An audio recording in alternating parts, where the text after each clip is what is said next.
өте дәмді болып шығатын Корей халқының көксей тағамын дайындайтын боламыз.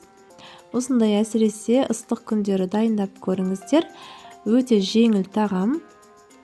Міндетті түрде каналға тіркеліп, лайк басып, комментарий жазуды ұмытпаңыздар. Қазір дайындау жолын видеода толығымен көрсететін боламын. Алдымен сиыр етін немесе жылқы етін осылай ұзыншақ етіп, соломка етіп турап аламыз. Одан кейін бір ыдысқа салып, қара бұрыш сеуіп, егерде етіңіз тұздалмаған болса, бір шай қасықтай тұз салып, менде ет тұздалған, сондықтан қоспадым, және де 2 ас қасықтай соя тұздығын салып, жақсылап араластырып, маринадтап қоямыз. Кем дегенде жарты сағатқа, 1 сағатқа қойып қоятын боламыз. Одан кейін басқа заттарын дайындай береміз. Ұзыншақ етіп, орам жапырағымызды өте жіңішке етіп турап аламыз. 1 шай қасық тұз саламыз, қара бұрыш саламыз. Және де ащы қызыл бұрыштан саламыз. Және де қызып тұрған сұйық май құятын боламыз үстіне. Осы заттардың барлығын жақсылап, қолмен жаңағыдай қаттырақ басып, араластырып аламыз. Енді кезекте бұл салатымызды да бір шетке қоя тұрамыз. Келесі бізде омлет дайындаймыз. Яғни 2 жұмыртқаға кішкене тұз сеуіп, жақсылап араластырып жіберіп, қызып тұрған тавада пісіріп алатын боламыз.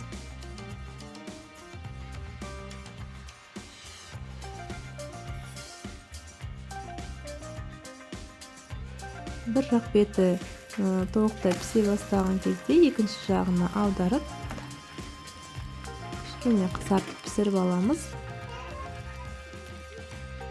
Енді кезекте етімізді тура береміз. Кішкене сұйық май құйып табамызға, қызып тұрған майда етімізді құрамыз.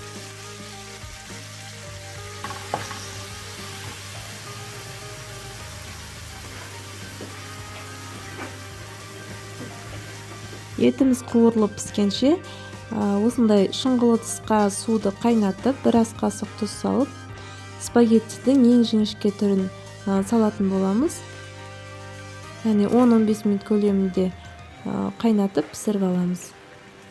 Етке 1-2 тіс жаңағы сарымсақ және чесноқ қосатын боламыз. Спагеттиді міндетті түрде пісіру барысында араластырып тұру қажет. Және де піскеннен кейін сүзіп алып, салқын суда жуып жібереміз. Омлетті осылай ұзыншақ етіп турап дайындап қоямыз.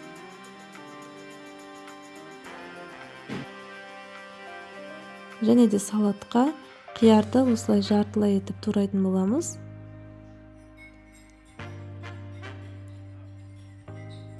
Үстіне тұз салып, кішкене паприка қосып, араластырып дайындап қоямыз. Қызанақты да турап дайындап қоямыз.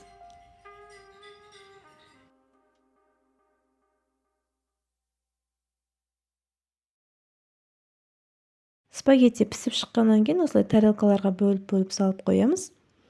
Енді кезекте соус қосылған, жаңағы тағамға арналған сорпа дайындайтын боламыз. Ол үшін қайнаған суға 1 ас қасықтай тұз, 1 шай қасық қант салып, кішкене уксус қосамыз. Және де 1 ас қасық соя тұздығын құятын боламыз. Осы заттарды жақсылап араластырамыз.